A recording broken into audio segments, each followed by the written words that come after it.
still cut confidently through the dark waters, rushing straight into the deadly embrace of the icy natural trap. History had already begun to slowly unfold, preparing the most terrible scenario for these ambitious people.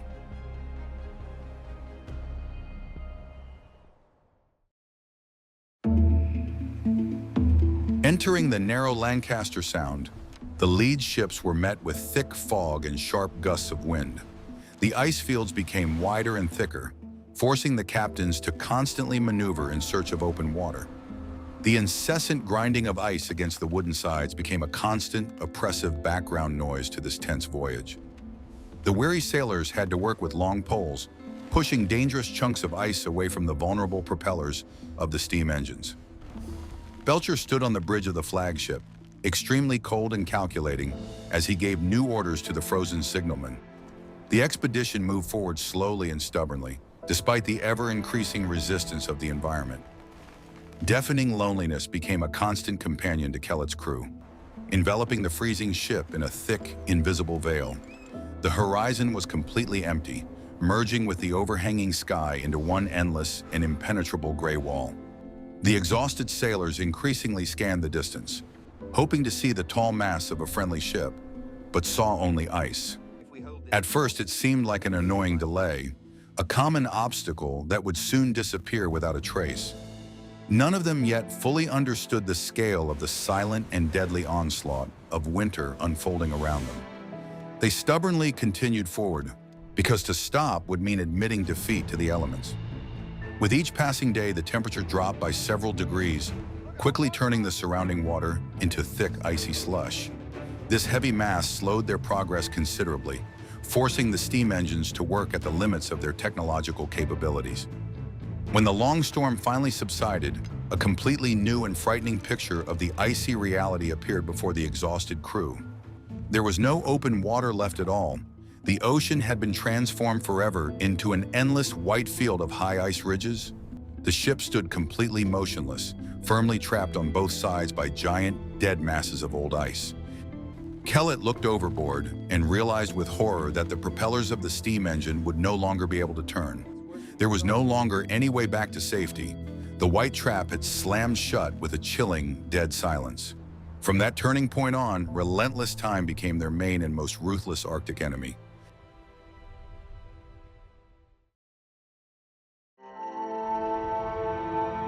The realization that the ship was stuck fast in the ice did not come to the exhausted crew all at once, but in heavy waves. At first, the sailors stubbornly tried to cut a channel around the hull with heavy iron picks and saws. This exhausting work in the cold took away their last strength, but the ice grew faster than they could chip it away. The clang of iron striking ice echoed far across the empty plain without any visible result. Kellett stood by the icy side of the ship, silently watching these futile attempts to cheat mighty nature itself. Soon it became clear to everyone that human strength was completely inadequate against millions of tons of frozen water. Everything changed in a second when the compressed hull let out a long, heart-rending groan under the monstrous pressure. The frozen people stood still, expecting the planks to give way and cold water to pour directly into the holds. However, the shipbuilders had done their job conscientiously, and the reinforced oak frame withstood this first powerful onslaught. The feeling of complete, deafening isolation from all of humanity became physically palpable, a very heavy burden on their shoulders.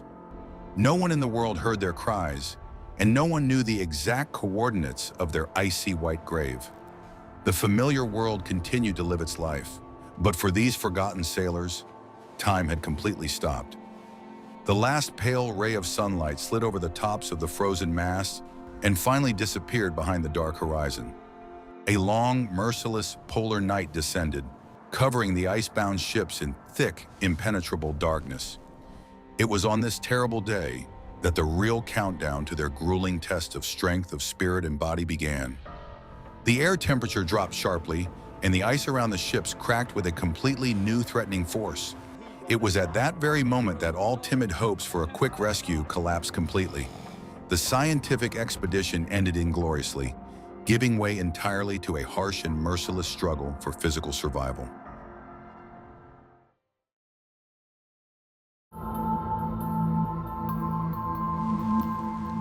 The polar night brought with it a thick darkness that seemed almost tangible, a heavy substance to the touch. The dim ship's lights illuminated only a few meters around, picking out the ever-falling snowflakes from the thick darkness. Beyond this dim, flickering light lay a vast expanse of absolute, indescribable animal fear. Kellett strictly forbade solo trips onto the ice, reasonably fearing attacks from hungry polar bears invisible in the darkness. The sounds of the howling wind resembled the heavy, hoarse breathing of an invisible monster, forever prowling around the people locked in the tree. The most frightening thing was not even the physical pain from the cold, but the incessant, ominous, and dead silence. The real famine had not yet fully set in, but the strict rationing that had been introduced was already making itself felt. Salted meat turned to stone in the bitter cold, and the cooks had to chop it for a long time with heavy iron axes. Thawing this meager food took precious time and required the use of scarce charcoal supplies. The frozen soldiers obeyed his orders solely out of pure animal fear, not out of respect for their commander. The ship's crew began to crack under the heavy yoke of tyranny and the unbearable, torturous natural ice conditions. It was at this moment that they ceased to be a crew and became a group of frightened prisoners of the admiral. The breeding lice became a real endless disaster, bringing additional, unbearable physical suffering to people exhausted by the cold. Their civilized human appearance faded away, giving way to primitive instincts and an animalistic desire to simply preserve what little warmth they had. This was only the first month of their real, physically and morally unbearable Arctic ice trial. Every dark morning began with the obligatory roll call, which sounded more and more like the reading of a list of those sentenced to death. The voices of the sailors, suffering from colds, sounded extremely hoarse and husky, broken by constant coughing and inhaling the burning icy air. Nature itself did not actively try to kill them. It simply watched their slow demise with indifference and silence. The Arctic turned out to be a perfect ice trap from which it was absolutely impossible to escape physically or mentally. No one in the British Navy had prepared them for such colossal loneliness, overwhelming the human will. They were forever alone with the cold, which knew how to wait very long and patiently for its rightful prey.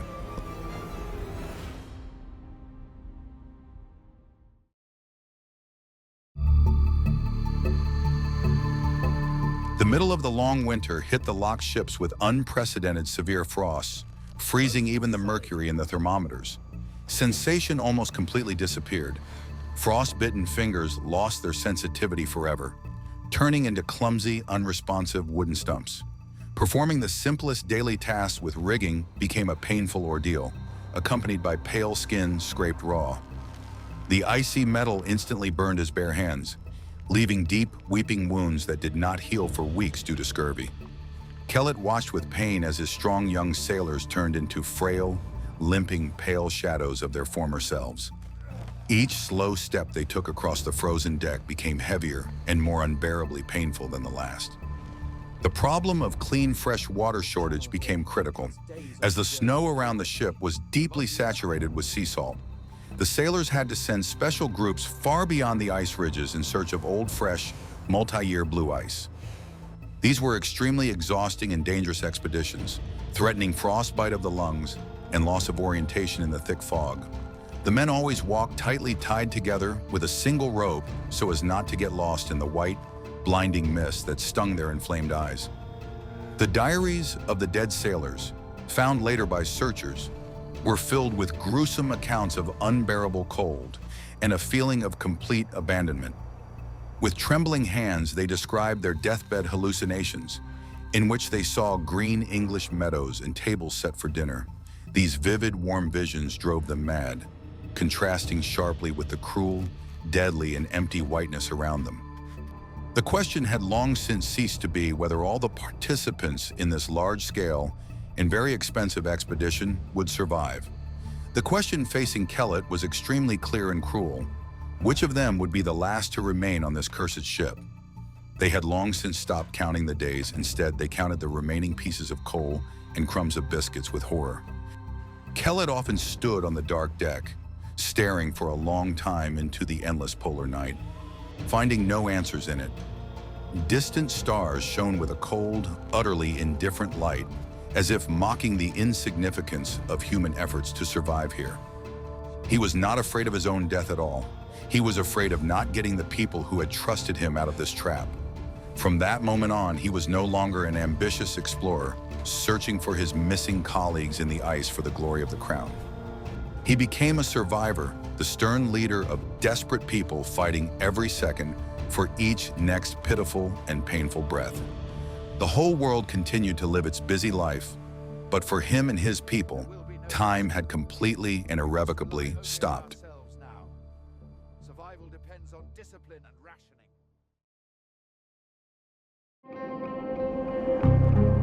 The long-awaited spring of 1853 did not bring the expected saving warmth and liberation from the ice. The cold sun returned to the pale sky, but its rays were too weak and did not warm the deck at all. The sight that met the eye was frightening. The winter ice fields had compacted, forming huge, insurmountable mountains around the ships. The faint hope that the ships would be able to free themselves melted away with each new frosty and windy day. Kellett ordered the preparation of small sled parties to scout the way and search for other stranded ships of the squadron. The exhausted men accepted this order with a heavy sigh, knowing full well that exhausting and dangerous work lay ahead of them. On the stranded flagship, Edward Belcher also sent out his sled parties, maniacally obsessed with the idea of exploring new shores. He stubbornly demanded detailed cartographic surveys from his exhausted men, despite their blackened, frost-bitten fingers and faces. His unfortunate subordinates carried out absurd orders with growing hatred, cursing the ill-fated day they boarded the ship. They returned from these long expeditions completely broken, with noses blackened by necrosis and sunken pale cheeks. Signal communication between the ships of the squadron was maintained with great difficulty due to constant snowstorms and ice movements. Frozen couriers risked their lives delivering Belcher's orders, which were becoming increasingly detached from the harsh, icy reality. He stubbornly refused to believe reports of impassable ice and maniacally ordered the ships to be prepared for immediate departure. To abandon the ships without permission would mean violating the sacred maritime code and putting an end to his long military career. But to stay here meant certain, agonizing death for hundreds of people who had placed their young lives in his hands with boundless trust. At this decisive moment, everything depended solely on him and his personal willingness to take on enormous responsibility. He began to clearly understand that there would be no outside rescue and that he had to act on his own to save the crew.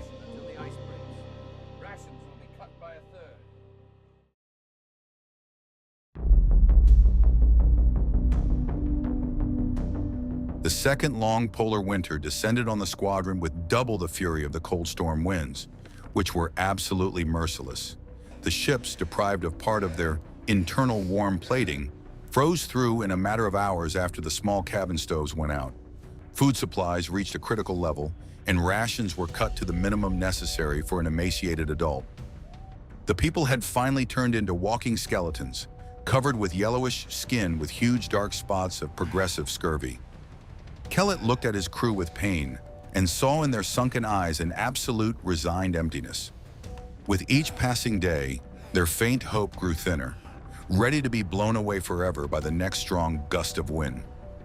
The hidden panic that had previously smoldered quietly in the cabins began to spill out openly in the form of loud, hysterical, nervous breakdowns.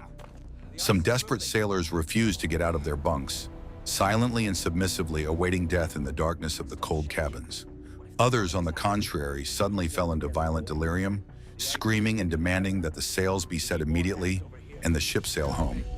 Kellett firmly understood that he had to make a decision that would save the remnants of his men from certain, agonizing death. He wrote a desperate official letter to Belcher, begging him to give the order to abandon the frozen ships and walk to the mainland.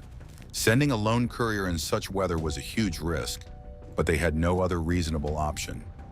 He tried not to think about how they would cover hundreds of miles across the deeply cracked ice. The horizon was empty, and he knew this better than any of the other officers, having spent hours looking through his brass spyglass. A very long journey awaited them all, and he knew for certain that not all of them would make it to the end. The last days on the frozen ship turned into an agonizing wait for the signal to begin the dangerous rescue trek on foot. The exhausted men said goodbye to the ship that had become their prison, but still somehow protected them from the icy wind. They left their personal belongings, letters, and books behind forever, knowing full well that they could not physically carry this burden. Kellett looked at the empty cabins, feeling the enormous weight of responsibility for the unprecedented, deadly ice march that lay ahead of them. He was not afraid of death at all. What he feared most was not getting these people to the rescue ships in the east. At this decisive moment, everything depended solely on his leadership and their shared, unbreakable will to survive.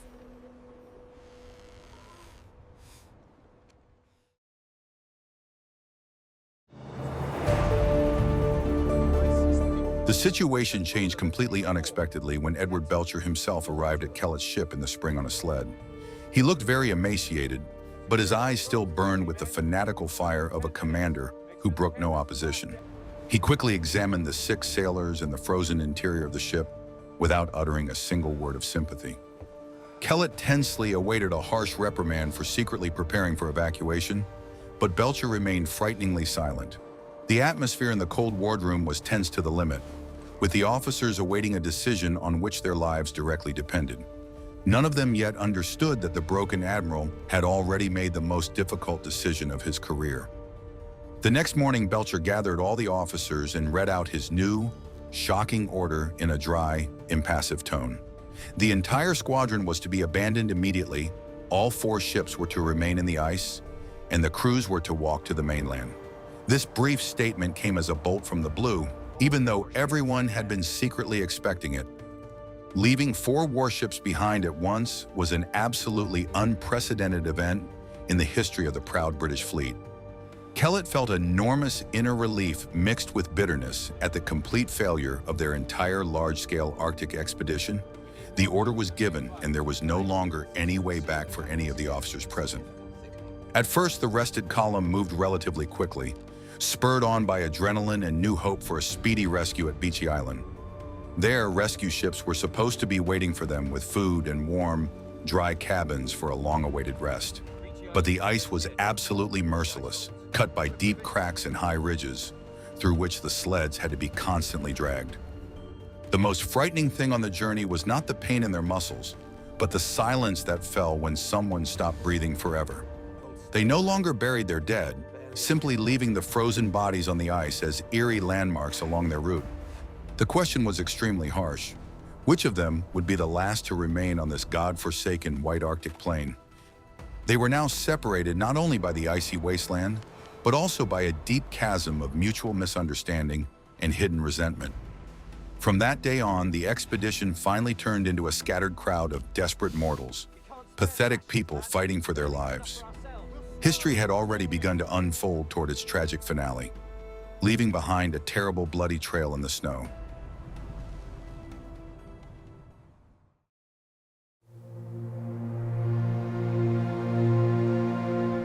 The days merged into one endless series of dull pain, blinding white light, and wind that penetrated to the very bones. The exhausted people lost track of time. Their world narrowed to a few meters of cracked ice right in front of their feet. The spring sun burned their frost-bitten skin mercilessly, making their eyes water and covering their lips with deep, painful, bleeding cracks. The level of general despair reached its peak when one of the strongest and most respected veterans of the fleet died of exhaustion. He simply sat down quietly on the ice during a short rest and refused to get up, closing his sunken eyes forever. No amount of shouting or pleading from Kellett could convince him to continue fighting for his life in this endless white nightmare. His death clearly showed the others that there was a limit to endurance, and many were already close to reaching it. The frozen men looked at the dead body and saw in it their own very likely and very near future. They obediently began to economize their words as they economized their breath, well aware of the futility of empty talk. With each new day, the number of frost-bitten feet increased, turning the march into a terrible, slow procession of limping cripples. Some sailors walked on bleeding stumps, as their blackened fingers had long since fallen off from progressive gangrene. The sweet smell of rotting flesh haunted the column, attracting the attention of lone foxes following them at a safe distance. These hungry beasts waited patiently for someone to fall and remain on the ice forever, becoming their rightful bloody prey. Nature did not actively try to kill them. It simply waited indifferently and quietly for them to give up. The world continued to exist somewhere far away, but for them, reality had narrowed to this narrow, icy corridor of death. The horizon was completely empty, and he knew it, physically feeling despair squeeze his tired, aching heart again. At first it seemed like a temporary delay, but now it had turned into a new, even more terrible and unjust death sentence. The most frightening thing was not even the intense pain in his worn-out legs, but the ringing, dead silence of this empty island.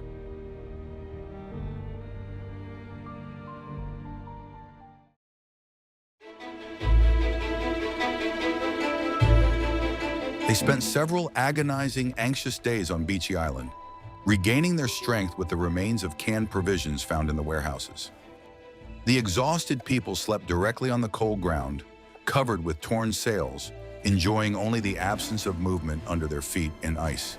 However, the internal tension did not let up, as the main question of evacuation to the mainland remained completely unresolved.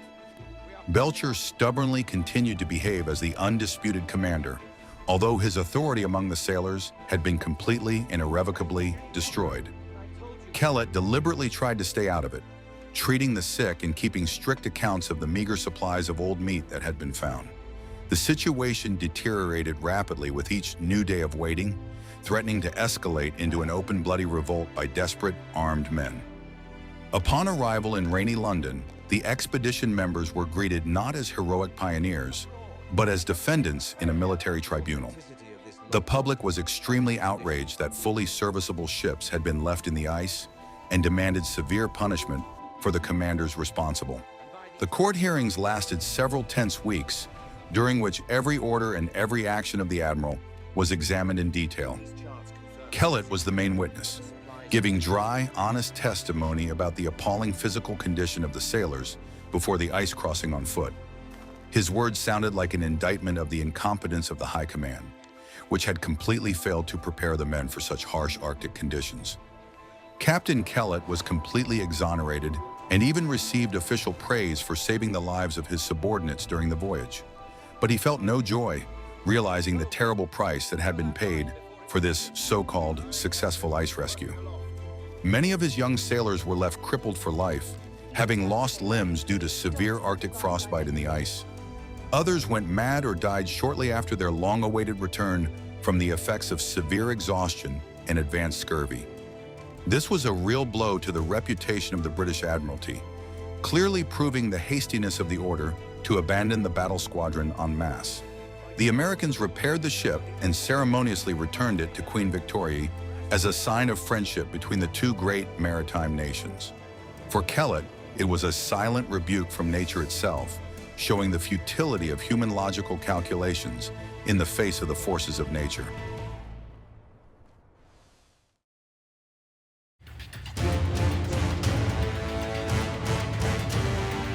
Belcher's expedition became a very cruel and painful lesson for all subsequent explorers of the polar regions of our cold planet. It clearly proved that no modern technology can withstand the power of ice if nature decides to close the passage. The ending of this grim story contains neither the glory of great discoveries nor the heroic overcoming of obstacles. It is merely a harsh chronicle of how strong people slowly broke down under the weight of unbearable natural conditions and poor decisions.